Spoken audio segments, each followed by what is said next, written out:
a partir do ano 135, com o imperador Adriano, que ele realmente destruiu tudo que tinha a respeito de Israel, eles foram dispersos pelo mundo afora, né? Então, assim, eles foram pelos 4 cantos da terra.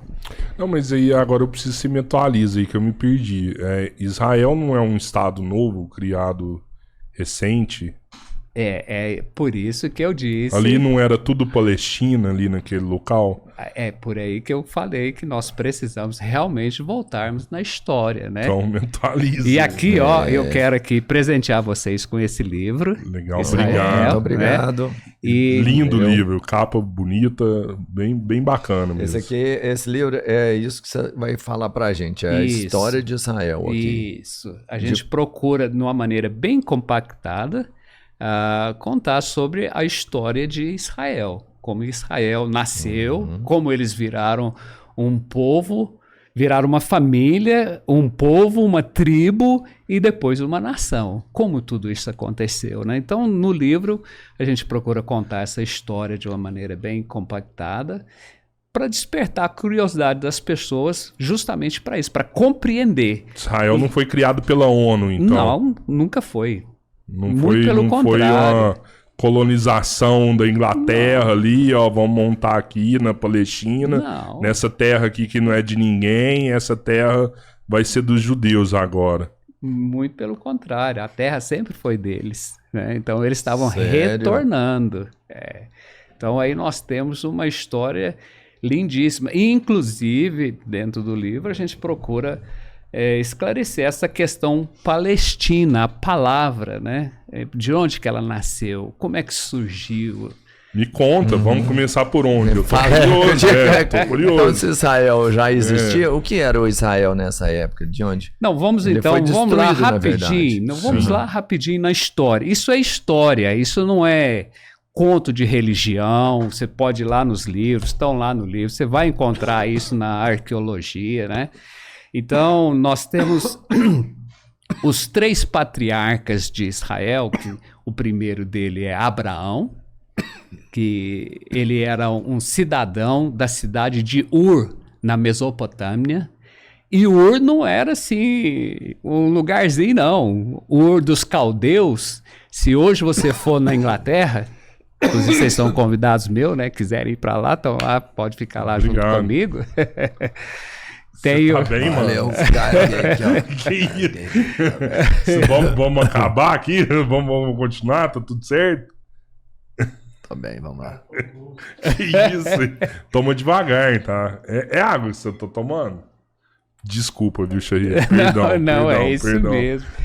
Então, você vai lá na Inglaterra, você vai encontrar no Museu Britânico lá a seção só da Mesopotâmia. Mesopotâmia era a França do mundo daquela época. Ur dos caldeus era a Paris daquela época. Abraão era dessa cidade.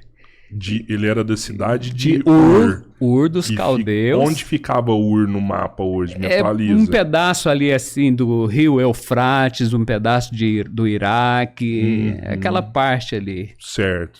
Que é conhecida como o crescente do mundo, né? E os árabes conviviam ali também, os muçulmanos? Não havia árabes, não havia árabe, não havia muçulmano, não havia Iraque. Iraque é um país que nasceu agora, recentemente, dentro da nossa geração.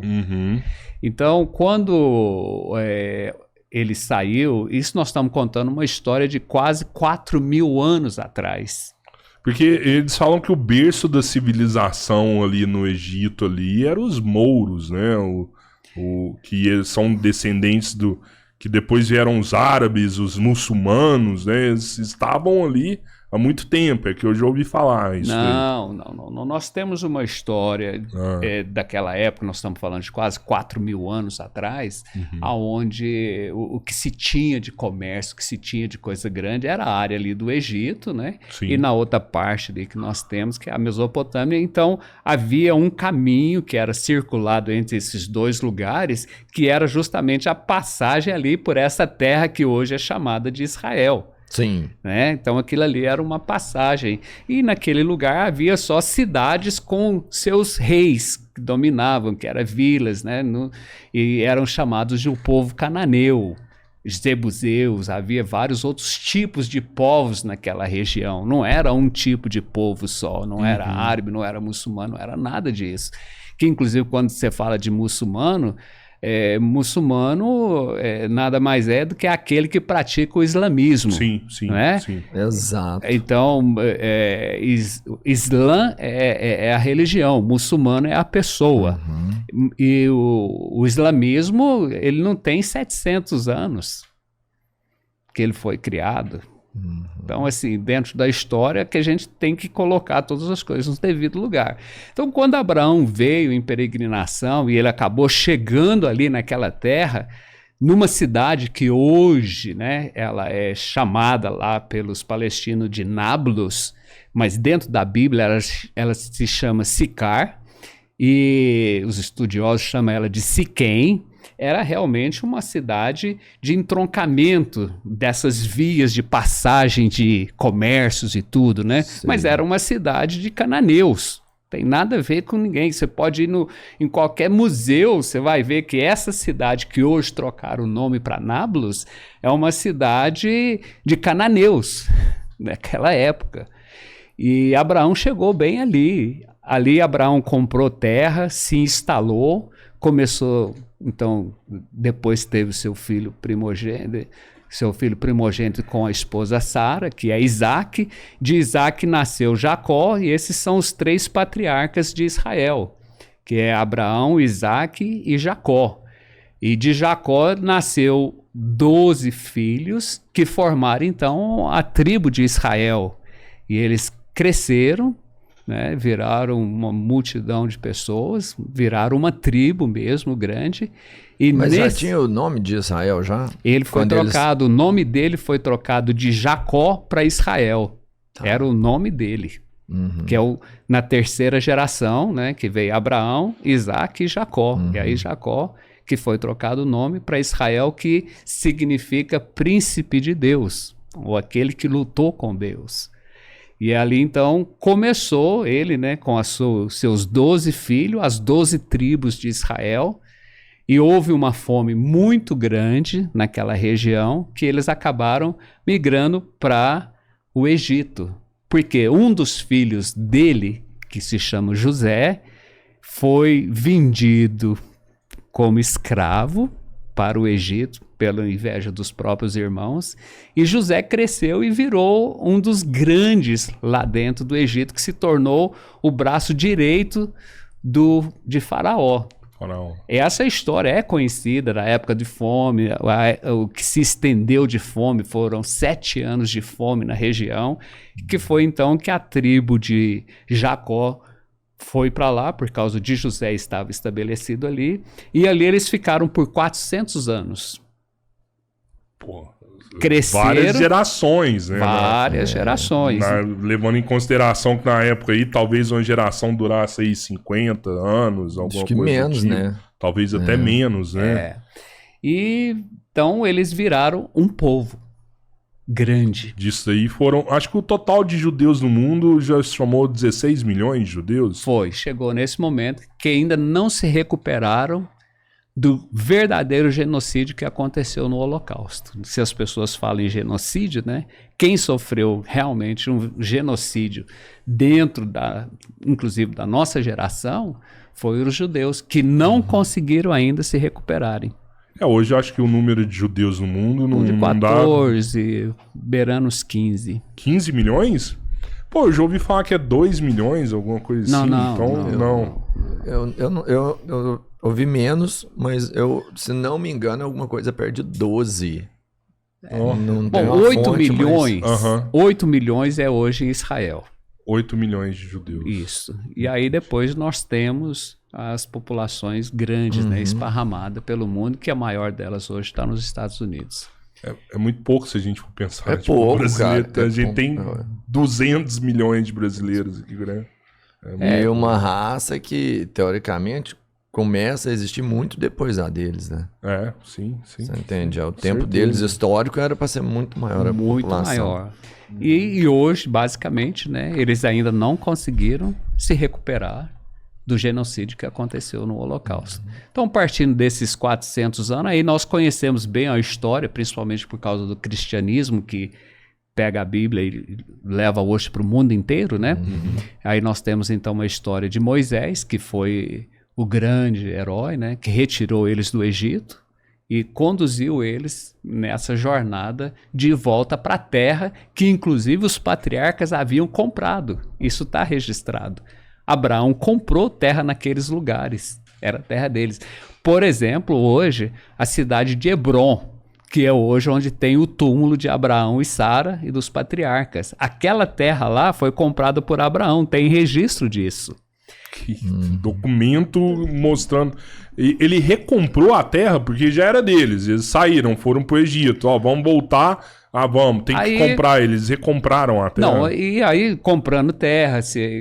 E aí eles entraram num momento de posse da terra, né? Tomando posse da terra. E havia vários tipos de moradores e cidades, né? Como hoje, inclusive, a gente conhece a cidade de Sodoma e Gomorra. Todo mundo ouve falar, né? Inclusive, existem fatos históricos disso. Era parte dessa terra, mas Sodoma e Gomorra foi completamente destruída. Então, assim, é uma região que você precisa realmente estudar e conhecer o que era ali, né? E então, eles voltaram, né? Cortando isso aí bem curtinho, cresceram, viraram uma nação e ela foi consolidada como um reino com o rei Davi, que aí virou realmente um reino e dali nasceu a dinastia do reinado de Davi. E ali eles cresceram como nação. Salomão tem histórias incríveis, né? De Salomão, de toda a riqueza, de toda a beleza de que foi o reinado dele, né? Isso em Israel, então isso é tudo isso é a história de Israel. Uns 3.000 anos atrás? Nós porque a gente falando... começa uma história de 4.000, isso a gente já está em uns 3.000 anos atrás. 2.000 anos atrás, lá, né? Como rei, em Israel já estava com esse... Era o povo, né, de Israel morando ali há 2.000 anos atrás. É essa a história que nós temos. Então, assim, nós estamos compactando muito, né? Sim. Então, aí a gente tem vários problemas que acontecem com a própria nação. A divisão deles em 2 reinos que aconteceu, que logo depois de Salomão, há uma divisão das 12 tribos, que ficaram, então, a tribo de Judá, a tribo de Benjamim e uma parte da tribo de Manassés, ficando ali na parte de Jerusalém e um pedaço do deserto ali na parte sul que eles chamam hoje de Judéia. E justamente por causa da tribo de Judá, porque eles que dominaram aquela região. E as outras 10 tribos dominaram a parte mais da centro-norte, que virou então o que eles chamam Reino de Israel. Mas as duas coisas simplesmente viraram uma nação que se despedaçou em 2.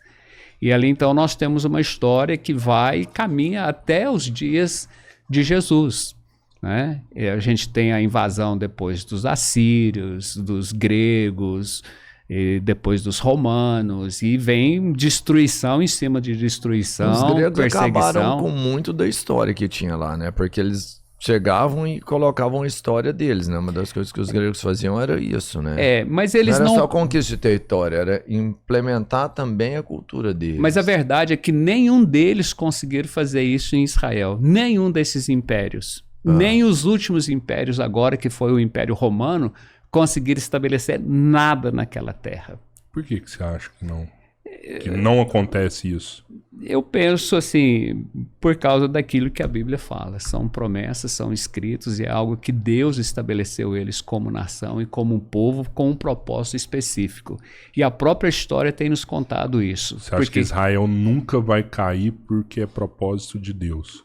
Penso que sim, no que está escrito Agora, quem realmente destruiu e veio assim de uma maneira feroz foram os romanos, né?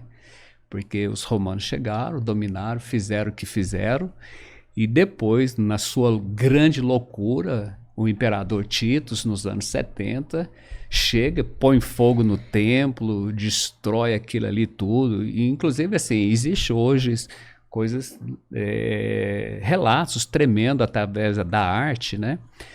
Tem um quadro, inclusive nós temos uma cópia dele lá na amostra, um quadro do Francesco, um pintor no ano de 1800, ele relatou isso numa pintura fantástica, né? Ele demorou 7 anos para pintar esse quadro, um quadro cheio de detalhes. Hoje esse quadro está em Veneza, na Itália. Ele doou, depois de 7 anos, doou esse quadro, relatando bem claramente essa entrada de Titus ali em Jerusalém e destruindo o templo, né, que hoje é negado, inclusive por uma parte da população mundial aí, que nunca existiu o templo ali naquele monte de templo, que é uma maneira deles negarem que Jerusalém ou Israel, Jerusalém não pertence a Israel, né? Sim. Tá. Então, agora você tem essas contradições da história e de muita arqueologia que existe em cima disso.